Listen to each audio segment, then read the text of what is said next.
नमस्कार, वंदे भारत, जय श्री कृष्णा। मित्रों, 29 जुलाई को गुरु पूर्णिमा में आप जान चुके होंगे कि मेरे परम इष्ट, परम गुरु, आराध्य, मेरे सर्वस्व योगेश्वर श्री कृष्ण हैं। मित्रों, जब से इंग्लिश मीडियम आया है, आध्यात्म की वोकैबुलरी में अंग्रेजी शब्द स्पिरिचुअल, इसने कई भ्रांतियां पैदा की हैं। अंग्रेजी का स्पिरिचुअल शब्द या स्पिरिचुअलिटी आध्यात्म का या आध्यात्मिकता का पर्यायवाची शब्द नहीं हो सकते। आज गुरु पूर्णिमा के इस पावन पर्व पर हम इस भ्रांति को समझकर दूर करने का प्रयास करेंगे।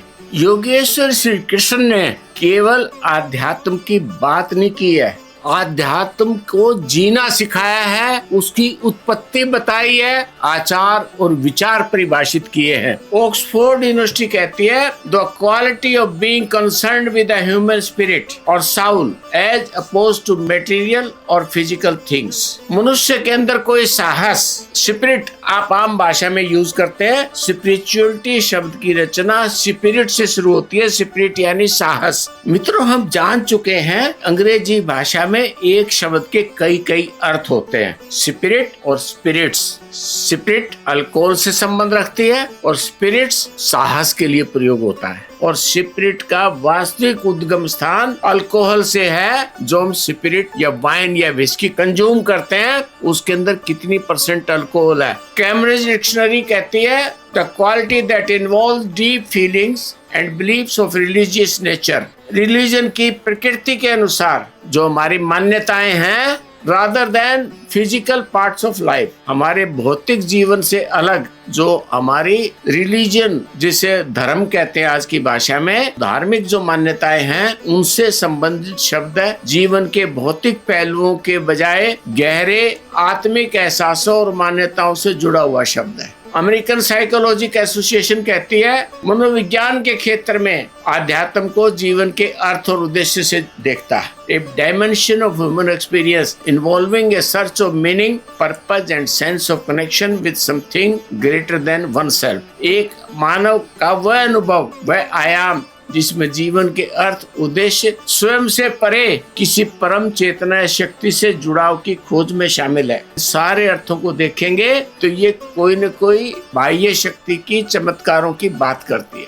आध्यात्म शब्द को परिभाषित करते हुए अध्याय 8 के श्लोक नंबर 3 में योगेश्वर श्री कृष्ण कहते हैं, अक्षरम ब्रह्म परम स्वभावो अध्यात्मुच्यते। श्री भगवान ने कहा, परम अक्षर ब्रह्म है, अपना स्वरूप अर्थात जीवात्मा, अध्यात्म इस नाम से कहा जाता है। इसके सीधे अर्थ क्या? जीवात्मा का अपना नाम ही अध्यात्म है। अध्यात्म उच्चते, अपने स्वयं के मूल स्वरूप में स्थित होना ही अध्यात्म है। स्पिरिचुअलिटी की परिभाषा है जो हमारे से दूर है, जो मैं नहीं हूँ। परम चेतना या शक्ति से जुड़ाव की खोज, स्वयं से परे किसी दूसरी शक्ति की खोज। और भगवत गीता क्या कहती है? अपने अंतर मन की गहराई में उतरने की खोज। इसको समझने के लिए सबसे पहले हमें ये समझना पड़ेगा कि सत्य क्या है और विश्वास क्या है। मेरे इष्ट योगेश्वर श्री कृष्ण अध्याय 2 के 42, 43 और 44 इन 3 श्लोकों में कहते हैं, यामिमाम पुष्पिताम, हे अर्जुन, जो भोगों में तन्मय हो रहे हैं, जो कर्म फल के प्रशंसक वेद वाक्यों में रुचि रखते हैं, प्रीति रखते हैं, जिनकी बुद्धि में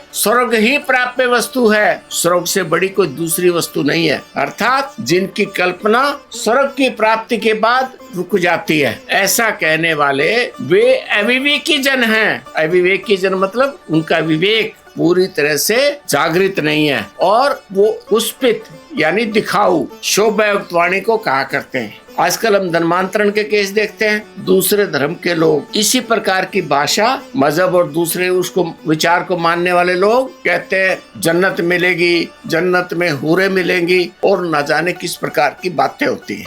अगर हम भाषा को छोड़ दे, ये श्लोक को प्रकाशित करता है जो आदमी को, सामने वाले को अच्छी लगे। मान्यताएं, आस्थाएं और विश्वास है, मनोकामनाएं हैं, उनकी पूर्ति उनके कर्मों का फल देने वाली, भोग तथा ऐश्वर्य की प्राप्ति के लिए नाना प्रकार की बहुत सी क्रियाओं का वर्णन करने वाली है। उस वाणी द्वारा जिनका चित्त हर लिया गया है, जो भोग और ऐश्वर्य में अत्यंत आसक्त हैं, उन पुरुषों की परमात्मा में निश्चयात्मक बुद्धि नहीं होती। जो चीज वर्तमान में कानों के अंदर पड़ रही है, श्रीमद् भगवत गीता का यह श्लोक वहाँ पर उसको स्थिर करता है कि हाँ, भारत का ज्ञान 5000 वर्ष पहले भी उसी ऊंचाई पर था, आज उस पर धूल जम गई है। विचारणीय विषय ये है कि जिस आध्यात्म की हम बात कर रहे हैं, वो आध्यात्म वास्तव में है क्या? आध्यात्म के सीधे अर्थ है अपने स्वयं के मूल स्वरूप में स्थित होना। अब स्वयं के मूल स्वरूप में कैसे स्थित होंगे? अध्यात्म, अंतर्मन, अंदर, अधि यानी अंदर यानी आत्मा। अब जो अंदर जो अंतर्मन है, उसका पहला छोर, पहला बिंदु। आप जानते हैं मित्रों, बिंदु के बिना रेखा नहीं बनती। बिंदु रखा जाएगा कागज पर तो रेखा आगे बढ़ेगी। मनुष्य जीवन का पहला बिंदु क्या है, इसे समझने का प्रयास करते हैं। अध्याय 18 श्लोक नंबर 61 में योगेश्वर कहते हैं, ईश्वर सर्वभूतानां हृदय अर्जुन तिष्ठति यंत्रारूढ़ेन। मैं सब प्राणियों में मशीन रूपी यंत्र में आरूढ़ होकर के प्रकट होता हूँ। इन दोनों चीजों को जोड़ लीजिए मित्रों। एक बार में जब हम रिलेशनशिप में आते हैं तो करोड़ों स्पर्म डिस्चार्ज होते हैं, और उनमें से कोई एक या जुड़वा बच्चे होंगे तो 2, और लेकिन सभी स्पर्मों का विचार अलग अलग है। 2 बच्चे भी होंगे तो दोनों के विचार एक दृष्टि से अलग होगा। वो जो स्पर्म, जो पहला बिंदु है, वो जब भ्रूण बनेगा, माँ के गर्भ में जाकर के स्त्री के एग के साथ मिलेगा और दोनों मिलकर के भ्रूण बनेंगे। वो उसके यंत्रारूढ़, हमारी माँ के गर्भ में स्थापित होने वाला भ्रूण मनुष्य के शरीर रूपी यंत्र का पहला बिंदु है। मशीन जैसे यंत्र पर सवार होने की उसकी अवस्था बनेगी, वो हमारी आत्मा है, वो लॉ ऑफ नेचर है, नैसर्गिक विज्ञान है। और जैसे ही अध्यात्म की बात आएगी तो अध्यात्म हमें सीधे सीधे अपने भीतर झांकने का अवसर प्रदान करता है कि मैं क्या हूँ, मेरी उत्पत्ति कहाँ से हुई। और जैसे हम अपने अंदर अंतर मन के अंदर गहराई में झांकना शुरू करते हैं तो सबसे पहले हमें अपने अच्छे और बुरे की पहचान होनी शुरू होती है। तब हम कहते हैं कि हमारा विवेक जागृत हो गया। विवेक माने हमारी बुद्धि विवेकशील हो गई, हमें अच्छा और बुरा पहचानने की आदत हो गई। याद रखिए मित्रों, जिस मनुष्य का विवेक जागृत हो गया, इसके अर्थ है उसको अच्छे बुरे गलत और सही की पहचान हो गई। ऐसे व्यक्ति की कभी आपराधिक प्रवृत्ति नहीं बन सकती। ऐसा व्यक्ति कभी बलात्कारी नहीं हो सकता। ऐसा व्यक्ति भ्रष्टाचार करने से पहले 100 बार सोचेगा।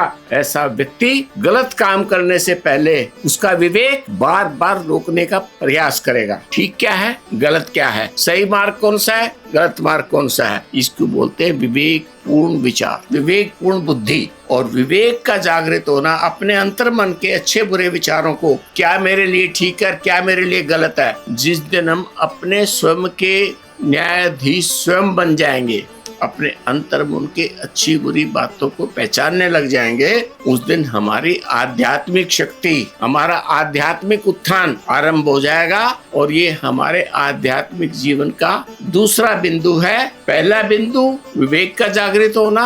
योगेश श्री कृष्ण कहते हैं इस अध्याय में कि वो मुझे प्राप्त करना नहीं है, अर्थात जो लोग मनोकामना में विश्वास करते हैं, जो किसी प्रकार की सुख को मांगना चाहते हैं, ऐश्वर्य को मांगना चाहते हैं, वो मुझे प्राप्त करना नहीं है। अगर मुझे प्राप्त करना है, आपको निष्काम, निष्कपट, निश्चयात्मिकता बुद्धि के साथ मुझे प्रभु से मिलना, केवल प्रभु से मिलना, उसके अंदर कोई इफ्स एंड बट्स नहीं।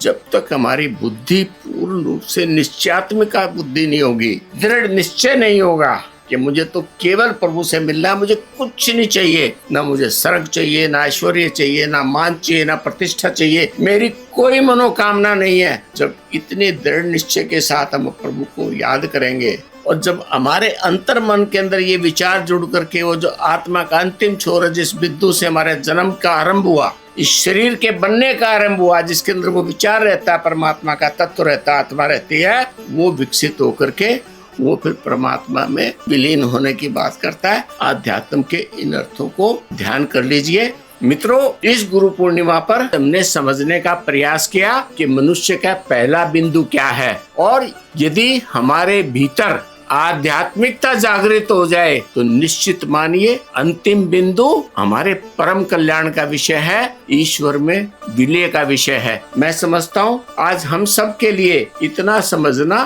परम कल्याण का विषय है। नमस्कार, वंदे भारत, जय श्री कृष्ण।